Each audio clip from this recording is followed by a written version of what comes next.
Bang! Ledakan seperti guntur bergema di langit. Gelombang api 3 warna dan warna hijau tua Douki bercampur satu sama lain di seluruh langit. Akhirnya, mereka bertindak seperti ombak laut yang bergolak saat mereka menyapu ke segala arah. Menyapu gelombang api yang menakutkan ke segala arah mempengaruhi medan pertempuran yang kacau di langit yang jauh. Mereka yang respon dengan cepat berhasil melarikan diri dari bahaya, tetapi mereka yang sedikit lebih lambat dihantam oleh gelombang api. Segera, dada mereka sepertinya menerima pukulan keras seperti palu dan seteguk darah merah cerah segar yang membawa panas dimuntahkan. Darah dengan cepat menguap di bawah suhu tinggi dari gelombang api. Sinar matahari yang tersebar dari langit juga telah lenyap pada saat ini. Gelombang api 4 warna tampak seperti lapisan awan gelap yang menutupi langit di atas Misty Cloud Mountain. Bahkan sinar matahari kesulitan menembus lapisan awan api yang tebal ini. Gelombang api membawa energi menakutkan yang menyapu langit secara horizontal. Dengan pengecualian sejumlah kecil orang, para ahli yang tersisa dengan putus asa turun, takut berakhir dalam keadaan yang menyedihkan jika mereka dinodai oleh gelombang api itu. Keok! Awan merah api menyelimuti langit, memantulkan cahaya merah tua yang terpantul pada banyak wajah tercengang di tanah terbuka. Sesaat kemudian, suara ludah yang ditelan berulang kali terdengar. Tangan gemetar beberapa orang menyeka keringat dingin di dahi mereka. Di depan kekuatan menakutkan ini, yang hampir bisa dibandingkan dengan alam, bahkan menyebabkan para ahli di kelas Douang merasa sangat kecil dan lemah. Kekuatan semacam ini jauh dari apa yang seseorang dari kelas mereka dapat bersaing.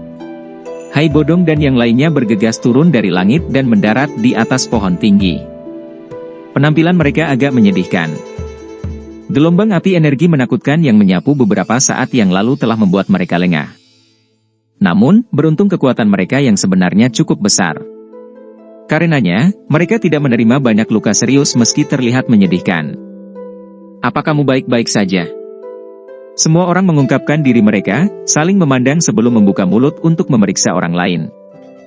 Hai Bodong tertawa getir. Tatapannya menyapu para ahli di sisinya dan segera merajut alisnya sedikit. Setelah pertempuran besar sebelumnya, pihak mereka setidaknya kehilangan 3 ahli Douang meskipun mereka telah berhasil menyebabkan sekte Misty Cloud kehilangan beberapa sesepuh. Intensitas pertempuran besar ini jauh melebihi harapan semua orang. Yinggu, Sumei, dan Wu Taitua itu memiliki sedikit warna hijau di wajah mereka saat semua orang menghitung. Ini karena sebagian besar dari sedikit Douang yang sayangnya hilang adalah bawahan mereka. Sekte Misty Cloud sialan ini. Ketiga orang itu bertukar pandang satu sama lain sebelum mengatupkan gigi dan diam-diam mengutuk. Ahli Douang ini bukanlah orang yang bisa mereka rawat secara acak. Hilangnya beberapa dari mereka cukup untuk menyebabkan daging mereka merasakan sakit yang luar biasa. Aku ingin tahu bagaimana kabar Xiao Yan. Wajah Lin Yan saat ini agak pucat. Namun, matanya memiliki panas yang tidak biasa di dalam.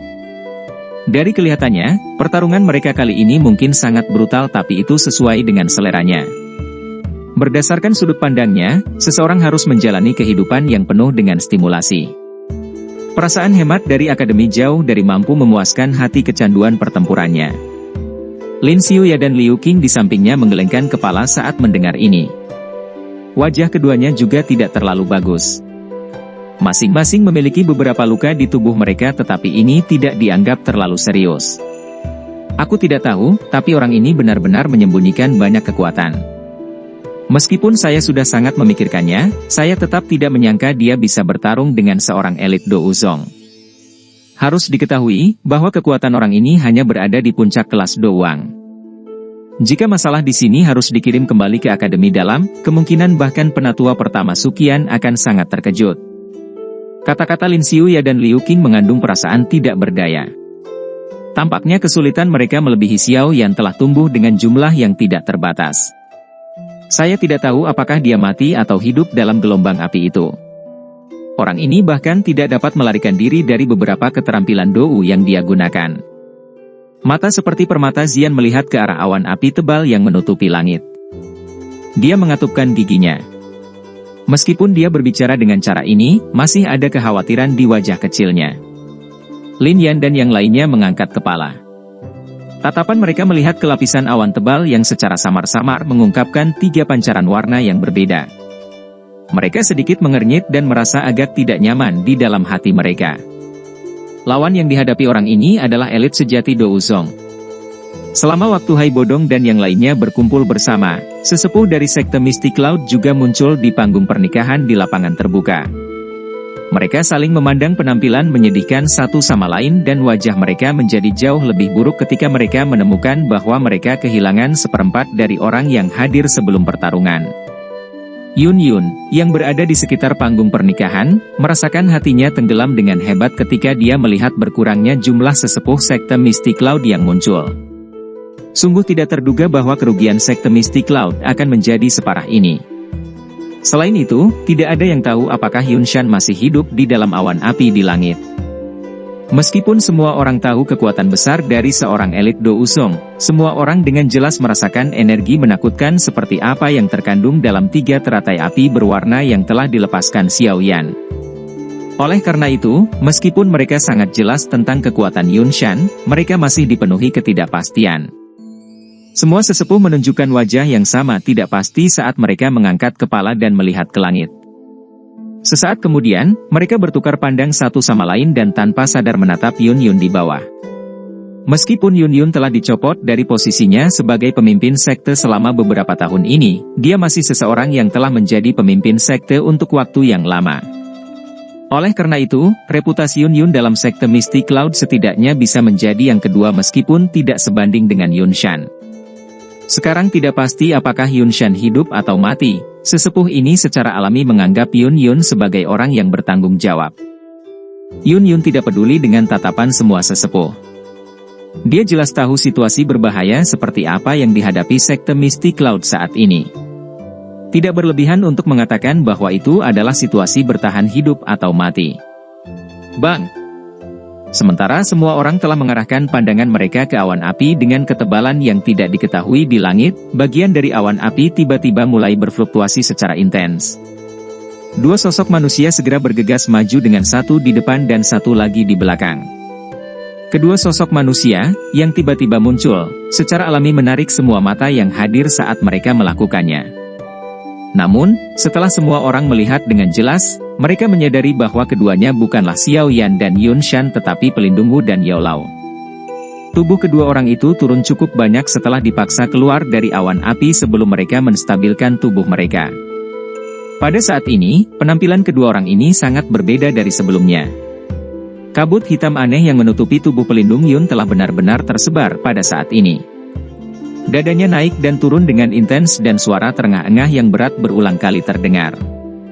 Jubah besar berwarna hitam menutupi seluruh tubuhnya dan cahaya merah tua yang samar terlihat di wajahnya yang hitam pekat. Kondisi Pelindung Wu mungkin tidak bagus tapi tubuh ilusi Yao Lao di sisi berlawanan juga menjadi jauh lebih kurus. Wajahnya juga tampak jauh lebih tua. Jelas, 2 orang dari sebelumnya telah mengalami pertarungan yang sangat sengit dan berbahaya. Hasil dari pertempuran sengit itu sepertinya keduanya berakhir dengan luka serius. Ceka-ceka, orang tua, tidak disangka kau masih sekeras ini meskipun tidak memiliki tubuh. Kamu benar-benar layak menjadi Yao Zunse yang terkenal di seluruh benua. Jubah berwarna hitam itu sedikit bergetar saat Pelindung Yun tertawa dengan cara yang aneh. Suaranya sedikit terengah-engah. Tidak mudah mengambil semangat diriku yang dulu ini. Yao Lao tertawa dingin. Cahaya merah tua di bawah jubah berwarna hitam menjadi lebih pekat setelah mendengar ini. Suara yang agak rendah dan dalam seram perlahan-lahan keluar, begitukah? Apakah menurut Anda begitu mudah menangani pelindung ini? Hari ini, saya pasti akan menangkap Anda dan kembali ke Hall of Souls, bahkan jika saya harus membayar harga yang lumayan untuk itu. Ceka-ceka, pemimpin aula sangat tertarik dengan jiwamu. Mata Yao Lao tanpa sadar menyipit ketika dia mendengar kesuraman yang tidak biasa dalam kata-kata Pelindung Wu. Kegelisahan juga mulai muncul di dalam hatinya. Dia tahu sangat sedikit tentang monster ini dari Hall of Souls. Namun dia tidak menyadari taktik akhir apa yang mereka gunakan. Awan api tebal di udara tiba-tiba berdesir saat pikiran ini berputar di dalam hati Yao Lao. Pusaran besar muncul dan pusaran itu mulai berputar. Mengikuti peningkatan intensitas rotasi, awan api yang menyebar mulai menunjukkan gangguan seperti semburan. 2 suara, embusan, kecil tiba-tiba muncul saat pusaran mencapai kecepatan rotasi tertentu. Dua sosok manusia segera dimuntahkan dengan keras oleh sampah seperti pusaran itu. Munculnya dua sosok manusia segera menyebabkan semua orang yang hadir mengalihkan pandangan mereka. Semua orang menghela nafas lega ketika pandangan mereka menyapu kedua orang itu. Jelas, kedua orang ini adalah karakter utama dari medan pertempuran itu, Xiaoyan dan Yunshan. Kedua sosok manusia itu jatuh ke tanah setelah diludahi oleh awan api. Dari penampilan-penampilan mereka, kedua orang itu sepertinya telah turun ke kondisi tidak sadar selama ledakan energi yang menggetarkan jiwa. Selama waktu semua orang terpana, sesosok manusia, yang berada di belakang, tiba-tiba bergetar. Matanya yang tertutup rapat juga perlahan terbuka di tengah angin yang berputar di sisi telinganya. Orang itu sudah bangun? Siapa dia? Sosok manusia yang bangun mengendalikan tubuhnya yang turun segera menarik perhatian banyak orang di tanah terbuka. Banyak seruan segera terdengar. Sosok manusia yang terbangun tidak peduli dengan seruan yang disampaikan oleh orang-orang di bawah. Tubuhnya berhenti sejenak sebelum bahunya bergetar dan sepasang sayap api hijau giok melonjak dan muncul dari punggungnya. Xiaoyan! Itu Xiaoyan! Sayap api yang familiar segera mengungkapkan identitas sosok manusia. Segera, banyak seruan dan sorak-sorai terdengar di lapangan terbuka. Saat sayap api giok di punggungnya muncul, Xiaoyan tiba-tiba menyerbu ke arah Yunshan yang berulang kali turun di bawah. Douki kecil yang tersisa di dalam tubuhnya benar-benar ditarik keluar sebelum dililitkan di sekitar tinjunya yang dengan kejam dia hancurkan ke bawah. Dia jelas mengerti bahwa meskipun kekuatan luar biasa besar yang dimiliki oleh Angry Buddha Lotus Flame, yang terbentuk dari penggabungan 3 api surgawi, masih akan cukup sulit bagi seseorang untuk membunuh elit Dou Zong hanya dengan mengandalkan ini. Oleh karena itu, ia harus mengambil kesempatan ketika tubuh internal Yunshan lemah untuk mengalahkannya ketika ia jatuh. Jika tidak, begitu Yunshan pulih bahkan sedikit, orang yang menutup matanya sambil menunggu kematian adalah Xiaoyan sebagai gantinya. Tindakan Xiaoyan ini sekali lagi menimbulkan seruan yang tak terhitung jumlahnya dari lapangan terbuka. Siapapun tahu bahwa pertahanan Yunshan berada pada titik terlemah saat ini. Jika dia menerima pukulan berat sekarang, dia pasti akan mati atau menjadi cacat. Xiaoyan dengan cepat bergegas ke depan Yunshan di bawah tatapan mata yang tak terhitung jumlahnya yang dipenuhi dengan keterkejutan dan kegembiraan yang liar. Pada saat ini, yang terakhir mampu membuka matanya dan memiliki kesadaran. Oleh karena itu, teror akhirnya tanpa sadar menyebar dari hatinya saat melihat senyum buas dan niat membunuh yang muncul di wajah Xiaoyan. Dia bisa merasakan bahwa jika Xiaoyan benar-benar menggunakan gerakan membunuh pada saat ini, akhirnya senyum sinis di sudut mulut Xiaoyan juga semakin lebar saat dia melihat keterkejutan dan teror yang melonjak di wajah Yunshan. Suara lemah dikirim ke telinga Yunshan. Anjing tua, aku sudah mengatakan saat itu bahwa aku pasti akan membuatmu menyesal telah mengizinkanku melarikan diri pada nafas terakhirku. Xiaoyan telah mengingat hutang ini selama 3 tahun. Hari ini, aku akan membalas semuanya untukmu.